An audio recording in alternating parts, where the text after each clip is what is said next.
这是我们上亿五金2代高支剪哈，有问题都可以提问哦哈。啊，收到一般正产品就是剪刀跟锯片哦，就是这样。那我们实体客人来购买，我们解说给实体客人听哦。那这边有一个握把、握紧，这边有一个安全开关，就好像开保险、关保险一样。开了之后，这边就可以手动哦。那这边可以夹，可以剪，可以夹。红色的地方就是可以夹。那夹的地方哦，我们来看一下，比如说这个红色的花，这边是水果，那我们剪了之后就可以夹住。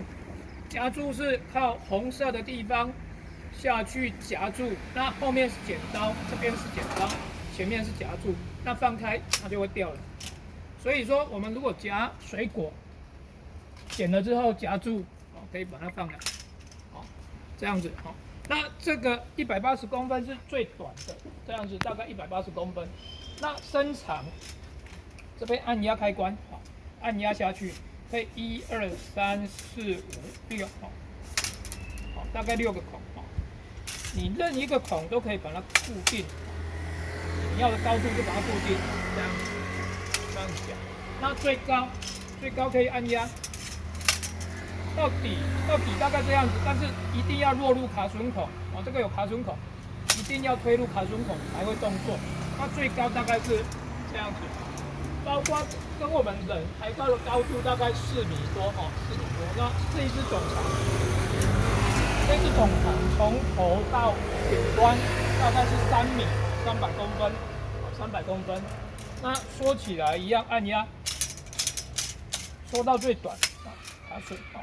那这边它剪刀剪了之后可以夹住，是靠这边在夹，靠这边在夹。那所以我们那个在剪的直径，大概我们可以放进去的粗度都可以像我们的食指这么粗也可以。夹了之后，它就剪断之后就夹住。那大拇指一般也可以只要你刀子够力的话也可以，只是说会比较吃力一点。那这一组是台湾做的，所以说我们剪刀，包括螺丝，包括后面把手，包括里面的弹簧都可以更换。以后有零件要维修这些零件80%都有，把手包括弹簧，包括这个剪刀包括锯片那另外锯片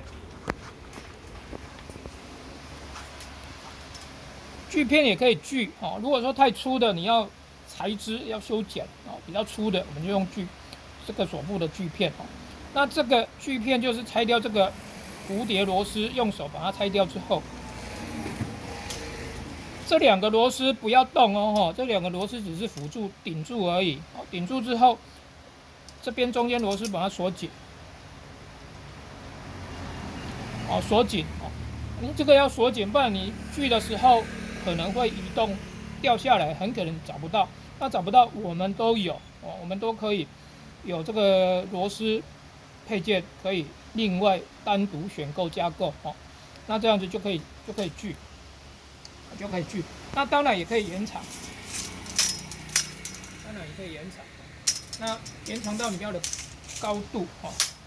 就是 OK。那如果锯片不用，你就把它拆掉。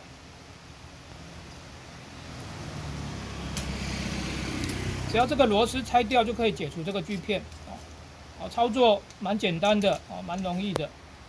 那所以目前来讲，我们锯片、剪刀、螺丝，包括后面把手的部分都可以维修更换。那再来就是不要用的时候，这边有剪过的部分，剪刀上个油，保养油、除锈油、WD-40真车油都可以。那这边上油之后，这边把它按压到底，锁定这个是安全开关，不要让小朋友按压去剪到那这边有一个辅助把手可以辅助那这边是可以旋转180度是正常的，但是要让你这样子剪这样子也可以剪这样也可以剪角度是180度可以旋转那有什么问题吗？没有。好，大概是这样子。